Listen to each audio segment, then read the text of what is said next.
We're going to hit them extremely hard over the next 2 to 3 weeks.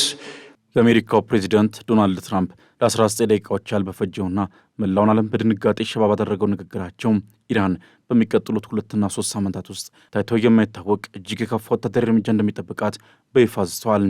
ዋሽንግተን በኢራን ላይ የጀመረችው እርምጃ ቴህራን ለአሜሪካና ለዓለም ደቅነዋለች ያሉትን እኩይ ስጋት ለመቋጨት አፋፍ ላይ መሆኑን የገለጹት ትራምፕም ኢራን ወደሚገባት የድንጋይ ዘመን እንመልሳታለን ሲሉ ተደምጠዋል።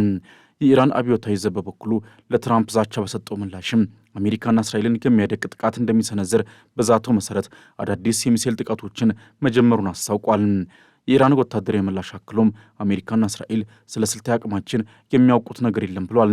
የኢራን ሀታም አልአንቢያ የተሰኘው ማዕከላዊ ወታደራዊ እዝም አሜሪካና እስራኤል ስለ ኢራን ወታደራዊ ኃይል ያላቸው ግንዛቤ ያልተሟላ መሆኑን በመግለጽም ጠላቶቻቸው የመጨረሻና የሚያዳግም ሽንፈት እስኪደርስባቸው ድረስ ጦርነቱ እንደሚቀጥሉ ቃል ገብቷል።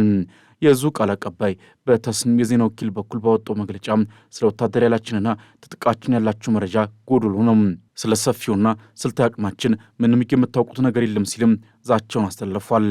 ዶናልድ ትራምፕም በመካከለኛው ምስራቅ የተካሄደ ባለው ጦርነት ኢራን በሚቀጥሉት ሳምንታት እጅግ ከባድ ወታደራዊ እርምጃ ሊገጥማት እንደሚችል አስጠንቅቀዋል። ትራምፕ ለአሜሪካ ሕዝብ ባደረጉት ንግግርም 5ኛ ሳምንቱን የያዘውን ጦርነት ለማቆም ኢራን ዋሽንግተን ያቀረበችውን ቅድመ ሁኔታ ካልተቀበለች ሀገሪቱን ወደ ድንጋይ ዘመን እስክትመለስ ድረስ በቦምብ እንደሚደበድቡ ዝቷል። በአሜሪካ በእስራኤልና በኢራን መካከል የተቀሰቀሰው ባለ 3 ወገን ጦርነትም ዛሬ 5ኛ ሳምንቱ ላይ ይገኛል። ግጭቱ ከመቼውም ጊዜ በላይ እየተካረረ የመጣ ሲሆን ለችግሩ እስካሁን ምንም አይነት ዲፕሎማሲ መፍትሄ አልተገኘለትም። ትራምፕም በሚቀጥሉት 2 እና 3 ሳምንታት ውስጥም እጅግ በከፋ ሁኔታ እንመታቸዋለን፣ ወደሚገባቸው የድንጋይ ዘመን እንመልሳቸዋለን ማለታቸው ሁኔታው ከመርገብ ይልቅ እየተባባሰ እንደሚሄድ አመላካች ሆኗል። We're going to hit them extremely hard over the next 2 to 3 weeks. We're going to bring them back to the Stone Ages where they belong. ትራምፕ አክለውም አሜሪካና እስራኤል በቴህራን ላይ በወሰዱት ወታደራዊ እርምጃ ምክንያትም የመንግስት ለውጥ መከሰቱን ተናግረዋል። ይሁን እንጂ ይህ የመንግስት ለውጥ ዋሽንግተን ይፋዊ ግብ እንዳልሆነ ቢገልጹም ወታደራዊ እርምጃው የኢራን ከፍተኛ አመራሮች እንዲታጡ ማድረጉን ጠቁሟል። Regime change was not our goal. We never said regime change, but regime change has occurred. የኢራን የውጭ ጉዳይ ሚኒስቴር ቃል አቀባይ እስማኤል ባቃይም በበኩላቸው የትራምፕን ንግግር በማጣጣልም ይህን የጦርነት የድርድርና የተኩስ አቁም አዙሪት አንታገስም ብሏል። ባጋይ ይህ ጦርነትም በኢራን ሕዝብ ላይ የተጫነ ፍትህ ያልሆነ ጦርነት መሆኑን ገልጸው ኢራን አጸፋዋን በከፍተኛ ለመመለሷ እንደምትቀጥል አስታውቋል።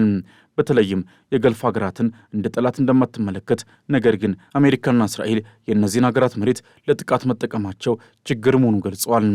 ይህ በእንዲህ እንዳለ የኢራን አብዮታዊ ዘብ የሚሳኤል ጥቃቱን አጠናክሮ የቀጠለ ሲሆንም እስራኤልና አሜሪካን የሚያደቅ ምት እንደሚሰነዝር ዳግም ቃል ገብቷል። የገልፍ ሀገራት ደግሞ በየቀኑ በሚወርደው የኢራን እሳት እየተቃጠሉ ነው። በዱባይ እንዲሁም በባህሬን ሌሊቱን ሙሉ የማስጠንቀቂያ ደወሎች ሲጮኹ አድረዋል። ሳውዲ አረቢያም 4 ድሮኖችንና 1 ሚሳኤልን መታመጣሏን አስታውቃለች። ይሁንና ስጋቱ ግን አልቀነሰም። የኩዌት ዓለም አቀፍ አውሮፕላን ማረፊያ ለ7ኛ ጊዜ ተመቶ በእሳት ጋይቷል። የኩዌት ብሔራዊ ባንክም ለሰራተኞቹ ደህንነት ሲል ዋና መስሪያ ቤቱን ለመዝጋት ተገዷል። ህዝቡ አሁን የሲቪል ተቋማትና የንግድ ማዕከላት የኢራን ሚሳኤሎች ሲሳይ እንዳይሆኑ ከፍተኛ ፍርሃት ውስጥ የወደቀ ሲሆን የሲቪል ተቋማት ኢላማ እየሆኑ በመምጣታቸው ኑሯቸው በስጋት መሞላቱን እየገለጹ ነው። ትራምፕም ወደ ድንጋይ ዘመን እንመልሳቸዋለን እያሉ ኢራን ደግሞ የመጨረሻው እጅ መስጠት የእናንተ ይሆናል እያለች ባለችበት በዚህ ሰዓትም የሰው ልጅ ታሪክ እጅግ ጨለማውን ምዕራፍ እያለፈ ነው። ዓለም አሁን በትልቁና በጉጉት የምትጠባበቀው ይህ የጥፋት እሳት መቼ ያባራል የሚለውን ሆኗል። የትራምፕ ወደ ድንጋይ ዘመን መለስ የሚለው አገላለጽም ዝም ብሎ የመጣ ሳይሆን የአንድን ሀገር ዘመን የስልጣኔ ሆስፒታሎችን፣ ትምህርት ቤቶችን፣ ዩኒቨርሲቲዎችንና ፋብሪካዎችን አንድም ሳይቀር በማውደም ሀገሪቱን ከ100 ዓመታት በኋላ ወደ ነበረችበት የኋላ ቀርነት ዘመን ለመመለስ የታለመ የጅምላ ድብደባ ዛቻ ነው። ይሁን እንጂ የኢራን ወታደራዊ እዝ ሀታም አልአንቢያ ለትራምፕ ዛቻ የሰጠው ምላሽ አስፈሪ ሆኗል። የእዙ ቃል አቀባይ በተስኒም የዜና ወኪል በኩል ባወጣው መግለጫ ስለ ወታደራዊ ኃይላችንና ትጥቃችን ያላችሁ መረጃ ጎደሎ ከመሆኑም ባለፈ ስለ ሰፊውና ስልታዊ አቅማችን ምንም የምታውቁት ነገር የለም በማለት አሜሪካና እስራኤልን አስጠንቅቀዋል። ቃል አቀባዩ አክለውም ስልታዊ የሚሳኤል ማምረቻ ማዕከላቶቻችን፣ የረጅም ርቀት አጥቂና ኢላማቸውን በትክክል የሚመቱ ድሮኖቻችን፣ ዘመናዊ የአየር መከላከያና የኤሌክትሮኒክስ ጦርነት ስርዓቶቻችንን ያጠፋችሁ መስሏችሁ ተስፋ አታድርጉ ብሏል። የእኛ ስልታዊ ወታደራዊ ምርቶች እናንተ ምንም አይነት ግንዛቤ በሌለባችሁና በፍጹም ልትደርሱባቸው ማትችሉባቸው ቦታዎች ነው የሚከናወኑት ሲል የገለጸው ቃል አቀባዩ እስካሁን ጥቃት የደረሰባቸው ማዕከላት ዋጋ ቢስ እንደሆኑ ተናግሯል። ኢራን ጦርነቱን ጠላቶቿ የመጨረሻና የሚያዳግም ሽንፈት እስኪከናነቡ ድረስም እንደምትቀጥልና በቀጣይ የበለጠ የሚያደቁ አስፈሪና አውዳሚ እርምጃዎች እንደምትወስድ ምላለች። የኢራን የውጭ ጉዳይ ሚኒስቴር ቃል አቀባይ እስማኤል ባቄም በበኩላቸው የትራምፕን ንግግር በማጣጣልም ይህ የጦርነትና ዙሪት አንታገስም ብለዋል። ባቃይ የጦርነት በኢራን ሕዝብ ላይ የተጫነ ጦርነት መሆኑን ገልጸው ኢራን አጸፋውን በከፍተኛ መመለሷን እንደምትቀጥል ስተዋል። ጦርነቱ ዛሬ በመላው ቀጠናው ላይ እልቂትን እያዘነበ ይገኛል። በሊባኖስ በኩል የሟቾች ቁጥር 1300 የደረሰ ሲሆን ከእነዚህ መካከል 125ቱ ሕፃናት ናቸው። በናባቲህ ግዛት በአንድ የመኖሪያ ቤት ላይ በደረሰ የአየር ድብደባ አንድ ሙሉ ቤተሰብ ማለትም ባል፣ ሚስትና 2 ሴት ልጆቻቸው በአሰቃቂ ሁኔታ በእስራኤል ጦር ተገድለዋል።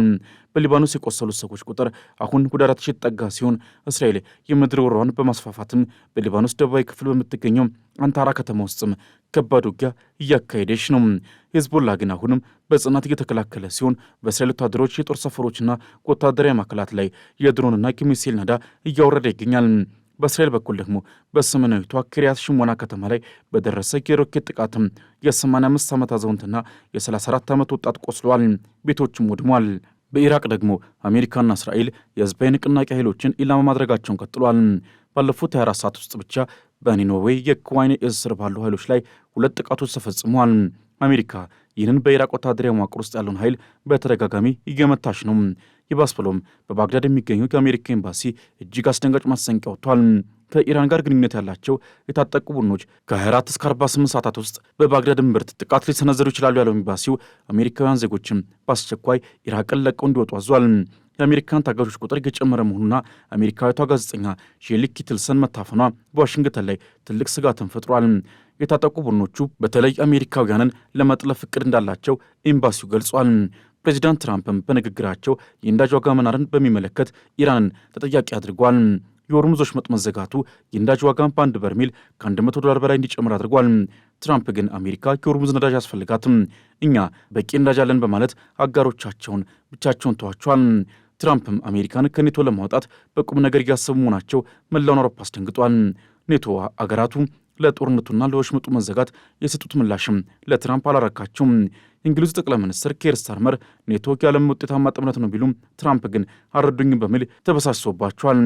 ከዚህ ባለፈ በእስራኤል ማዕከላዊ ክፍል በደረሰ የኢራን የሚሳኤል ጥቃትም የውሃ መስመር መበጠሱና በሰሜን እስራኤል የሚታየው ጥቅጥቅ ያለ ጭስ ጦርነቱ ወደ እስራኤል እምብርት ዘልቆ መግባቱን ያረጋግጣል። ሄዝቦላህ ከሊባኖስ በኩል በደቂቃዎች ውስጥ ከ30 በላይ ሮኬቶችን ወደ ጋሊሊ ክልል በመተኮስ እስራኤላውያንን ከመጠለያ እንዲያወጡ አድርጓቸዋል። ጦርነቱም ዛሬ 5ኛ ሳምንቱ ላይ ሲገኝ አሜሪካና እስራኤል የኢራን አከርካሪ ሰበረን ቢሉም የኢራን ወታደራዊ ዕዝ ግን ስለኛ አቅም ምንም የምታውቁት ነገር የለም በማለት በሚስጥር ቦታዎች ያዘጋጃቸውን ገዳይ መሳሪያዎች ለመምዘዝ እየተዘጋጀ ነው።